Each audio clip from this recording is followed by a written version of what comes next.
সকলোকে নমস্কাৰ জনাইছোঁ মোৰ আন এটি ভিডিঅ'লৈ। মই ইতিমধ্যে আপোনালোকক পানীৰ পৰীক্ষাৰ সৈতে জড়িত কেইটামান পেৰামিটাৰ শিকালোঁ। আজি মই আপোনালোকক পানীৰ ক্লৰাইড কি হয় বা ক্লৰাইড কেনেদৰে পৰীক্ষা কৰা হয় এই বিষয়ে আপোনালোকক শিকাম। আচলতে ক্লৰাইড হ'ল পানীত থকা এটা আয়ন, যি আয়নে পানীৰ গুণাগুণৰ ওপৰত প্ৰভাৱ পেলায়। যদি ক্লৰাইডৰ পৰিমাণ বাঢ়ি যায় তেতিয়াহ'লে ই স্বাস্থ্যৰ কাৰণে যদিও বহুত বেছি হানিকাৰক নহয়, কিন্তু পানীৰ সোৱাদটো সলনি কৰি দিব পাৰে, পানীৰ সোৱাদ বেয়া কৰি দিব পাৰে।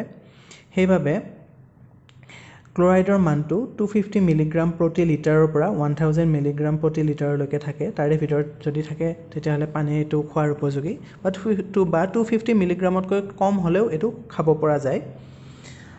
এই পৰীক্ষাটো কেনেদৰে কৰে আমি অলপমান চাওঁ। এইটো হ'ল ফিল্ড টেষ্টিং কিট। এইটো কিটৰ পৰা মই 3টা কেমিকেল মই অলৰেডি ওলাই থৈ দিছোঁ মোৰ সুবিধাৰ বাবে। 4 নম্বৰ, 5 নম্বৰ আৰু 6 নম্বৰ, এই 3টা ইয়াৰে ভিতৰতে থাকে। এই 3টাৰ পৰাই আপোনালোকে ক্লৰাইড টেষ্টটো কৰিব পাৰিব। ইয়াৰ বাবে প্ৰথমতে আপোনালোকে এটা বটল ল'ব লাগিব য'ত টি বুলি লিখা থাকে। ইয়াতে টি বুলি লিখা আছে। এই টি বটলটো আপোনালোকে ল'ব। এই টি বটলটো লৈ পেলাই আপোনালোকে কি কৰিব লাগিব, প্ৰথমতে পানীৰ নমুনাটো ইয়াতে ল'ব লাগিব। 5 মিলিলিটাৰ ইয়াতে ল'লে হ'ল। এইটো মই 5 মিলিলিটাৰ ইয়াতে লৈছোঁ।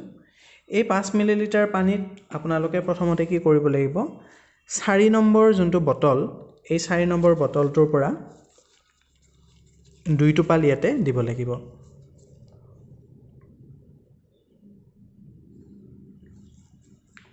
এইটো 2 টোপাল মই দি দিছোঁ, দেখিছেনে? ইয়াতে 2 টোপাল মই দি দিলোঁ। এতিয়া এই 2 টোপাল দিয়াৰ লগে লগে ইয়াৰে ৰংটো বেগুনীয়া হৈ যাব। এইটো বেগুনীয়া হৈ গৈছে। এতিয়া আপোনালোকে কি কৰিব লাগিব, ইয়াতে মই মেনুৱেলখন আপোনালোকক একবাৰ দেখাই দিছোঁ আপোনালোকৰ যাতে অসুবিধা নহয়। ইয়াতে লিখা আছে 5 মিলিলিটাৰ পানীৰ নমুনা টি চিন থকা কাঁচৰ বটলত লোৱা হ'ল। ইয়াত বটল নম্বৰ 4ৰ পৰা 2 টোপাল বিকাৰক মানে ৰিয়েজেণ্ট দি ভালদৰে মিহলাই দিয়ক।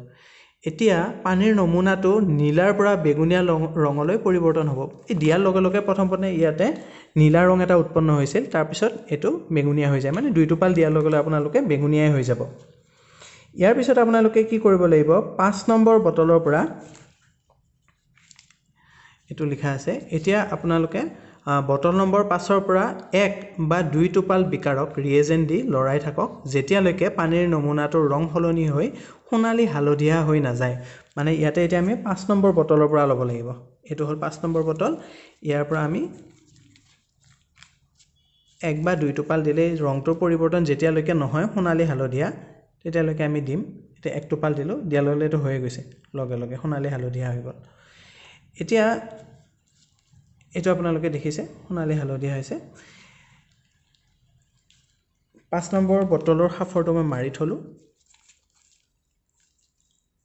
তাৰপিছত আপোনালোকে কি কৰিব লাগিব, নেক্সট প্ৰচিডিউৰটো কি আছিলে, এতিয়া বটল নম্বৰ 6ৰ পৰা টোপাল টোপালকৈ এবাৰত এটা টোপালকৈ দিব লাগিব।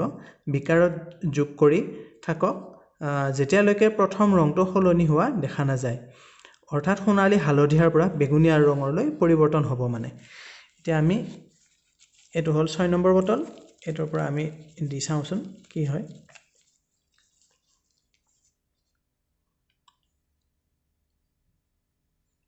এক টোপাল দিছোঁ, এই এটোপাল দিয়াৰ লগে লগেই এইটো বেগুনীয়া হৈ গ'ল, দেখিছেনে? এইটো কাঢ়া বেগুনীয়া হৈ গৈছে, অৰ্থাৎ আগৰ ৰংটো আহি গ'ল। এতিয়া